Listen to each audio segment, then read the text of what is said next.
Good evening. My name is Roy Stevenson. I'm chairman of the Southampton Village Planning Board. We are having our first Zoom meeting of this board. This is the June 29th work session meeting. Anybody watching on YouTube, if you want to submit comments for the public record or in relation to a public hearing, you can send your comments via email to dgregor@southamptonvillage.org. With that, I ask my fellow board members if anybody would like to make a motion to open the work session. So moved. Do I have a second?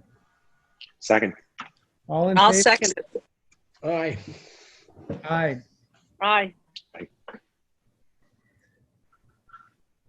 I believe we have all eyes. Maybe Antoinette, since we can't really see each other, we'll go to all the roll call, all the votes. You can just ask everybody, and then we'll respond to make that a little bit clearer. Okay, Antoinette?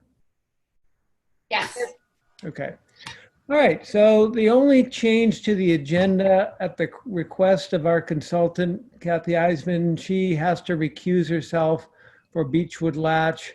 So we're going to make that be the last item that we discuss today. But other than that, we will follow the agenda as written. The first items that we will consider are extension requests for BLC Hillside Investments, 122 BLC Hillside Investments. Kathy, what is the applicant's reason for requesting an extension? So this, there is a request in the file based on the present COVID-19 pandemic. They've been unable to get the, final approval within the 180 days allowed. So they're requesting a 90-day extension. So a 3-month extension for that. Seemed to be a valid excuse. So this would be voted on next week. Six You months. wouldn't be voting on anything tonight, but. So there's, I don't know, I think that's pretty straightforward. Anybody have any issues with that? No. It's a 6-month extension. Do you think that will be enough time?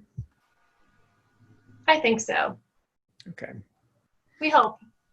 All right, so we'll consider that at the formal meeting. This one's been going on, Roy, for a long time, and there's heavy construction taking place, which I'm sure was held up like near zero because of the imposition of no work. So I think it's quite reasonable till they finish. And I think there's a garage that they got to move to get it done. So it's reasonable with what's going on that property. Okay. Sounds good. Well, let's move on then.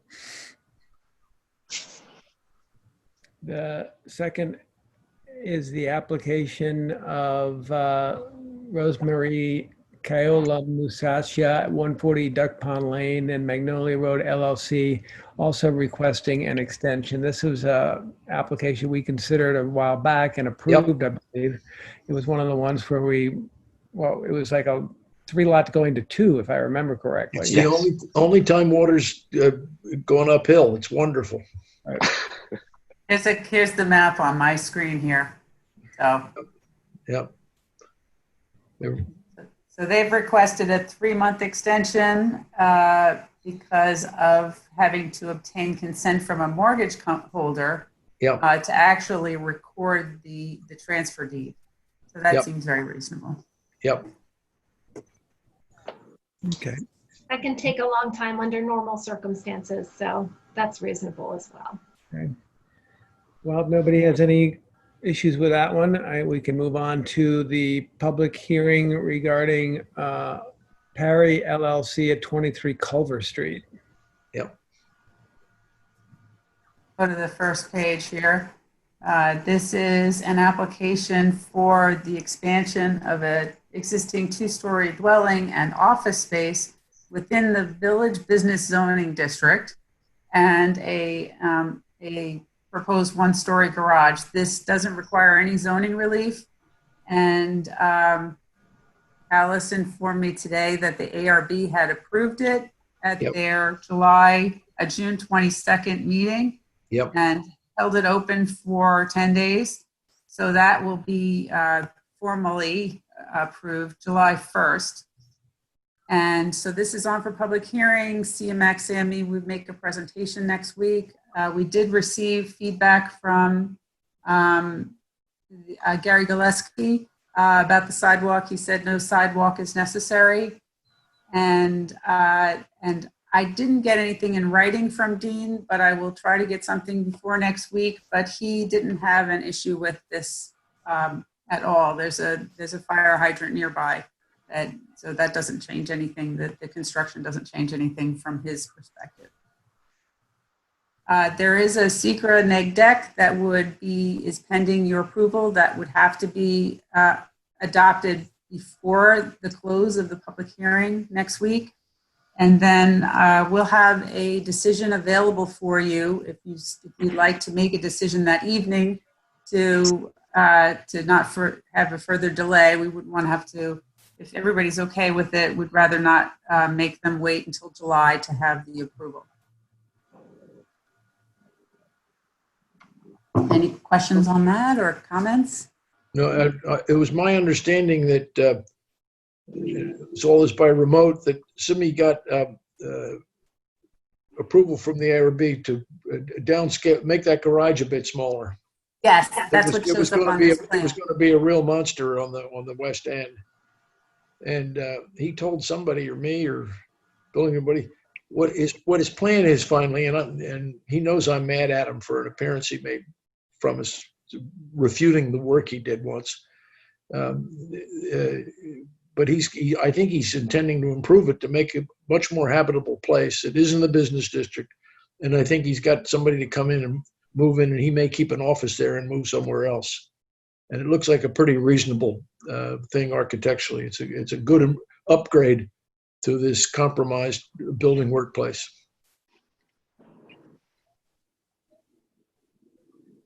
Mm-hmm. So what we have to, do we make a notice, Roy? We'll have a public hearing on this, and they come and we can do the neg deck and everything on that. What is it? The Monday after, like the 6th. We're meeting on the July 6th. July 7th. 7th. July Tuesday? 7th. Yep, it's been noticed for a public hearing on July 7th. July 7th. That's Tuesday. Okay, so we're having a Tuesday meeting. Okay. All right, well, I think it looks good. This drawing it's slightly changed, but I think it's just changed because of the detail of the patio and from what I think we looked at before, but it's essentially the same in all other respects.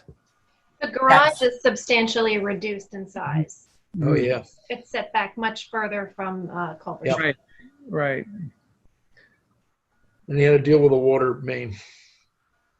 Yes. And if they haven't dialed in, I don't think the Onis will be upset. It's across the street from them. They're still mad at the building down at the bottom of the road, but I think it's pretty routine improvement to the lane. I can switch over to the plan that actually shows the water main if you'd like. You want to see that? I think it's fine. He's still going to do the retaining wall along the side. He mentioned a retaining wall at the initial. I can zoom in here. Maybe it was on the street side to handle the grade where it goes downhill, but I can't remember about the retaining wall. I don't see it on there. I don't either. I don't remember that right now. We could ask, of course, that question at the public hearing. I do remember that. Okay. Well, I've got no problems with it.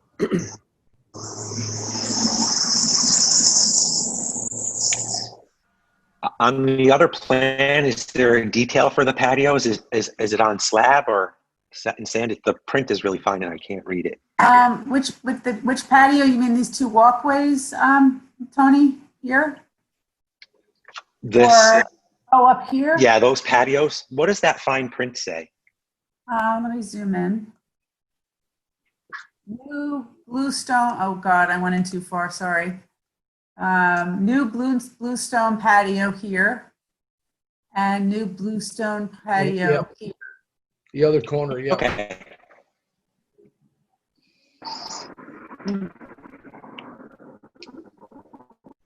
Anything else? Nope, good. Nope. Okay. Looks good. Okay. So this is, I don't know, because it's a work session, I don't think you have to make a motion to move this to the end of the agenda. Is that right, Alice? No. No, okay. Okay, so then we ready to talk about 99 Sanford Place? Sure. Okay. Okay, so I'm going to zoom in a little bit here. Okay. So we can see the details a little better here. So I am mostly done with a revised memo, but if I could just give you guys a synopsis here. This came in and Bo and I did some research, Bo Robinson, into the history of this site. And there had been 2 prior applications for subdivision of this subject property, which is this lot 1 and lot 2 on this map. And those were both in the 80s. And at that time, there was not development up north of here. And the planning board and zoning board at the time had required a cul-de-sac. So this comes in at the end of Sanford Place, which is a public street, and would continue into a cul-de-sac. And that never got implemented, and yet the 2 properties to the north got developed, one as a house with an office, a doctor's office, and then one as just a single family residence. And they improved it to the point that they needed to, as far as access to the 2 residences and the office building. And that, for whatever reason, the cul-de-sac never got implemented. And at this time, with the development that's there now, it really would be a hardship mostly for the neighbors to the north to put that cul-de-sac in. So, and the record's a little bit sparse, but it does appear that the reason for that cul-de-sac was directly related to having emergency access for those 3 lots. Sorry, it would be 4 lots because they were proposing to divide the 2 lots as they are proposing now, as well as have the 2 lots to the north. So Bo had put together a list of observations and recommendations, and at a work session that was in, I believe it was December of 2019, I could be wrong. David was at the meeting instead of Alice and went through the memo. And at the end of the way that I can best describe it is at the end of going through all of the different observations, the board basically said, well, let's have the applicant, overcome these obstacles. And so the recommendation was for them to come back with a plan that shows that they could provide the emergency access to the 2 lots and meet fire code. And so they have done that. They've come back with a map, and it's from February 25th, 2020. And this has been sent to the fire marshal. I haven't gotten any input from him at this point. Yep. The other request was that if the change to the pavement were to impact the neighbors to the north, that they need to be part of this application, or at least, have written consent that this is okay with them. We don't have anything on that. The other 2 things have to do with zoning board relief, which was provided previously for lot width. They have 100 foot is required, or at least 40 feet at a road frontage. And they have 24.75 feet and 0 because the lots are here.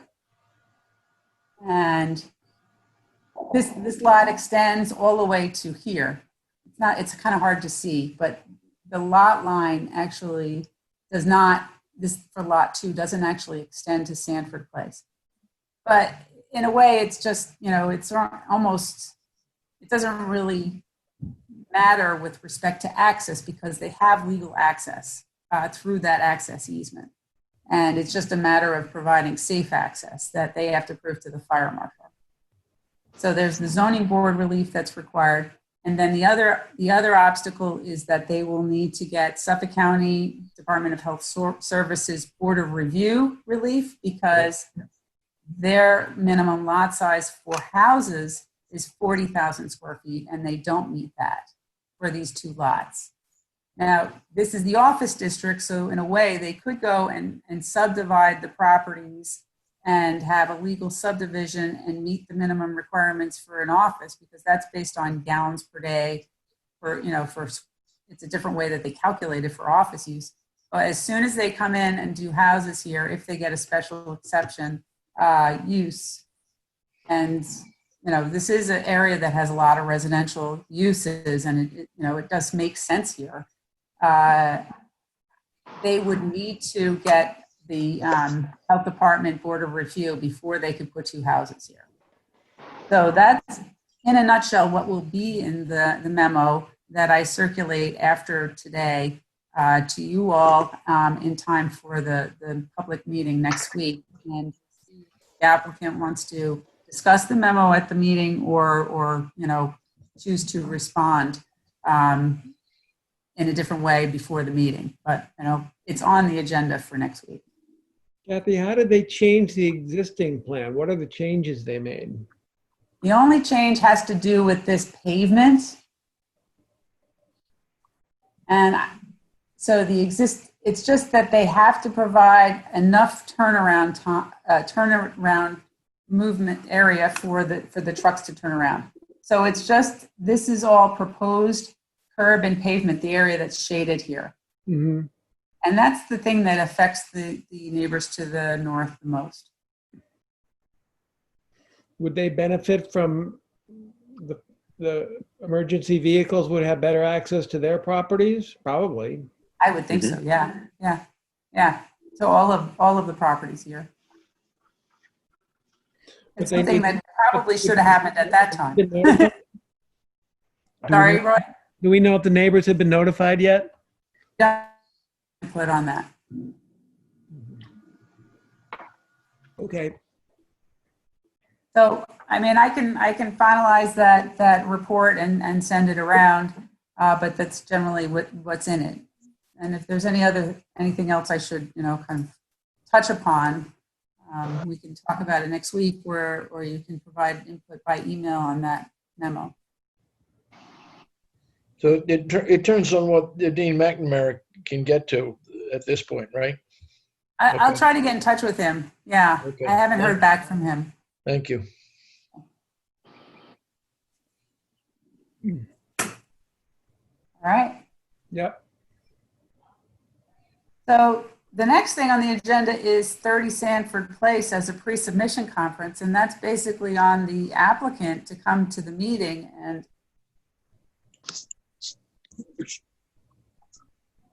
we haven't heard anything as far as I can tell. Yeah, well, this has been wandering for a long time. Yeah. And the last time council came or something, it was suggestions were being made. I don't understand something about parking in lieu of something to get the parking later. I don't think we should talk about it actually, because I don't think it's supposed to be on the agenda. I actually think that it's just a holdover. Okay. From the last time we met and the applicant was here. We gave them some input and we'll see what they come back with on a submission, really. Okay, because they were engaging in concepts that I best remember about doing something which get approved later in lieu of something because it's partly commercial and Land bank. pretty vague. Well, let's wait until the applicant presents something to us. Okay. Should we take it off the agenda? Yeah, it should be off the agenda it should not be on the agenda for the planning board hearing next week. If they Okay. want to put it on for next work session and actually, and come, then that's up to them. They have something new to present. I agree with Kathy. Tony, this is probably the one that you were thinking of for the permeable driveway tiles. Yeah, that's why I sent that photo around. All right, well, we'll see what they have to say and take it off the agenda until they make them until they get back to us. So Okay. I will stop sharing my screen now and say adieu because I'm Yeah. recusing on this next application. So I will Kathy. see you all. I'll see you all after the 4th of July. So have a happy and healthy. And Trevor is going to help us with this next one. Is that correct? Alice is going to take over. Okay. Yes. I'm not Okay. sharing any screens though. Okay. Bye, everybody. Bye, Okay, Kathy. thank you. Bye, Hi, Kathy. Kathy. Thank See you you. all. Play hard. Bye. All right. I hope you all got to read my memo on Beechwood Latch. Yeah, a lot of work. That's fabulous. We had 3 approvals. They got to pay 3 fees. I apologize that the memo had to be so long, but we have the 3 fees, so I can just start with the performance bond. That one is the simplest. They've submitted 2 sets of estimates, which was what your approval required. One was for a total of $19,415, and the other was for a total of $17,810. So the board just needs to decide what they want for that performance bond amount, and I can draft a resolution for you to adopt at the next meeting.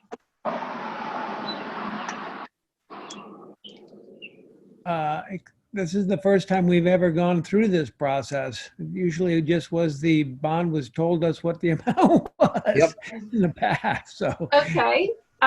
So the purpose of a performance bond is for the subdivider to post it to guarantee that they'll complete the work. So really you just want to make sure that you've got enough money there in case they don't do it, that the village can do it. So you can decide that you want to take the higher of the 2 amounts. You can average the 2. That's probably what I would suggest. If you wanted to average the 2 amounts, it's $18,612.50. Alan? What are your thoughts, Alan? This is quite a project. If you look at where it is now, if you drive in that area, they really got a plateful, and I think it's a token amount. If there's a problem, they're going to spend a lot more money than that. So this is. I was thinking we should go for the higher amount, if anything. Yeah. This is making motion look like progress, as they say. I really don't care, because if there's a mess there on all the stuff, including drainage and what they're doing, with the 2 houses in the front just for openers, it's a big undertaking, and the driveway work and all. So. Well, here's what I can tell you. If Tony said larger, I'd be with him, Roy. I don't think it makes a difference. We don't usually get involved in this, but it's gonna. If it's a mess, it'll be a mess. A few grand here or there is like a rounding error. Yep. Okay. Well, the approval, which I did not draft, required this board to set the fee, and it required 2 estimates. Those are the 2 estimates. All right. Well, I'd be happy if Tony, I think I agree with him. I'd be happy to just take the higher one and get on with it. Okay, so I will draft a resolution. Pam, you think the higher? Jane, your thoughts? Yes, Yeah, this is Pam and Jane. This is Pam and Jane's backyard. They have almost a conflict of interest. We got to make sure this goes well. Yes, be nice. Sounds to me the tenor of the board is that we assess the higher fee, Alice. Okay, so I will draft that resolution. The second fee is the park fee. That's a little more complicated. The village code sets forth a very strange way to calculate a park fee. I did calculate it for you. It's based on an appraisal of the property excluding the dwelling. So it's 4.48 acres. The appraisal was for $13,500,000. That comes out to $3,013,392.86 per acre. So the total park fee is $2,862,723.21. That's a little bit bigger piece of change. Yep. Mhm. That's a big one. I mean, this is how the park fee has been calculated in the past. So unless you took issue with the appraisal, there isn't a whole lot for us to discuss, or unless you thought my math was faulty, which I had other people check because I I'm always do just that. kind of surprised because once again, we've never had a discussion of the park fee. With the previous council, we were basically informed that the park fee was X and that was the end of it. And I thought the park fee was set by the Board of Trustees. Sure, but it's not, it's set by you. Mhm. So Good. we should talk about it. Just because I'm kind of new, what does this fee go toward? Maintaining the parks in the village? Yeah, so the idea is that on some sites you would set aside an actual park, right? But here it's not feasible. So, you know, you'd have like this teeny tiny little park, which doesn't make any sense. So they assess a fee based on an acreage amount, and it goes into this park trust fund. Okay. And what the village does with that, I couldn't really speak to. But you're saying it's basically just a mathematical equation and there's not really any. Yes, which I did send to you. Yep. Because just for conversation, but I remember when we were discussing John Bennett's plan to do something over by his office. And do you remember anybody on the board with me at that time? And Bo No. was talking about how John wasn't happy with the fee and the trustees had to decide and it was back and forth. And I mean, Alice, it feels like it's basically just a formula and you figure it out. There's no back and forth. So I'm just a little confused. Well, the trustees did John's. John did work with the trustees on his fee. So basically, John didn't agree with what the formula said, and so he went trustees to gave the him, right. trustees. I The get it. trustees do set it in non-residence districts, so maybe that's why. Maybe it was. John's was his office. Yep. Okay, so there you go. Yeah, John's was his office. Right. Right? Yeah. Okay, well, that makes our job a lot easier in this particular case. Yep. Okay, so if you guys are happy with that, we can move on. Lastly is the Long Island Workforce Housing Act. So that was interesting. The Zoning Board of Appeals determination set forth the applicant's obligation to fulfill its obligations under the Long Island Workforce Housing Act, and the Planning Board determination didn't speak to it very much. So basically you're left with assessing a fee. The options under the state law are to provide housing on site, to provide housing elsewhere in the municipality, or to pay into basically a trust fund similar to the park trust fund. Yep. And here, because during the site plan review, there weren't units proposed on site for workforce housing, which most developers wouldn't want to do, so that makes sense. They didn't propose 2 other locations in the village, which also makes sense because that would be extremely costly. So lastly, we're left with the village's workforce housing trust fund. So I also calculated that fee, which is you take the Federal Department of Housing and Urban Development's median income for the year when the site plan was approved, which is 2018. That was 116,700 times 2 because it was 2 units. And you times that times 2 also for 2 density units, and that's a fee of 466,000 times 800. Can you say that one more time? That last number, 400 and $466,800. So again, this is just a fee. It's Just a fee. it's a fee that's set by HUD. You don't have a whole lot of control over it, but I wanted to make you all aware of the process and where we are in it, because these are really substantial fees being assessed by the board. So this is the first time I've ever heard of or had this fee assessed in any of the applications we've looked at. What triggers it on this one that it hasn't been involved with any previous one? So I don't know about your previous applications, but most of the land in the village is already developed. So anytime you develop 5 or more units, you are required to comply with workforce housing. I think this law was adopted in 2008, 2009.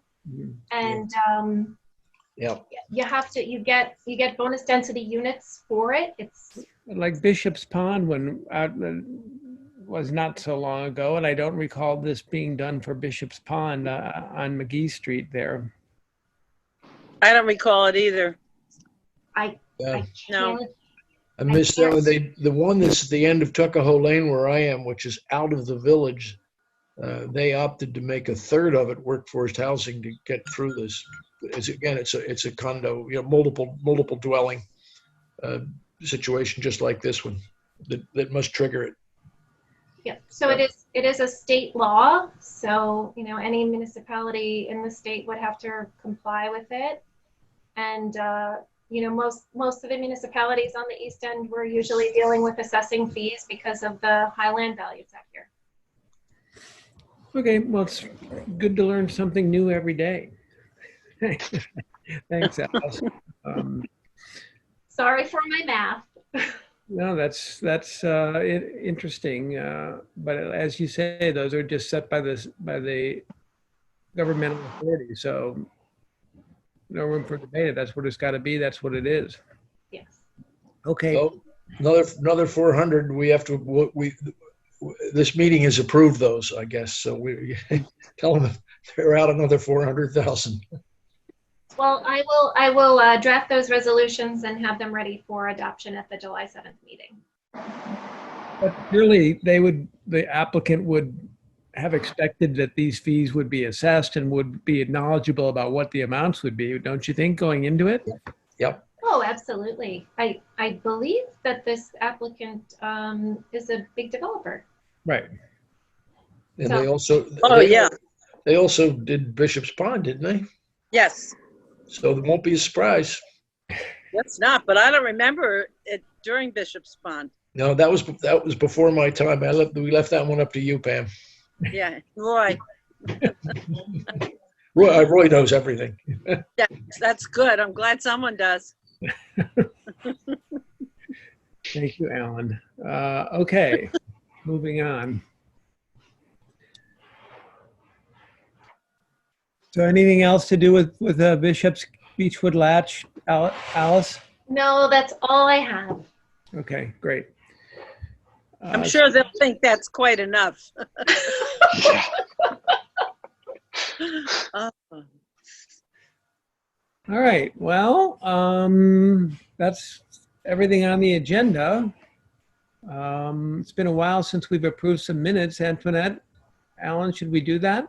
Yeah, I'll approve. Well, those were the last 2 meetings we had. I'm happy to move that we approve the minutes of those 2 meetings of February. Can I just say that, I'm sorry, the landscapers are outside.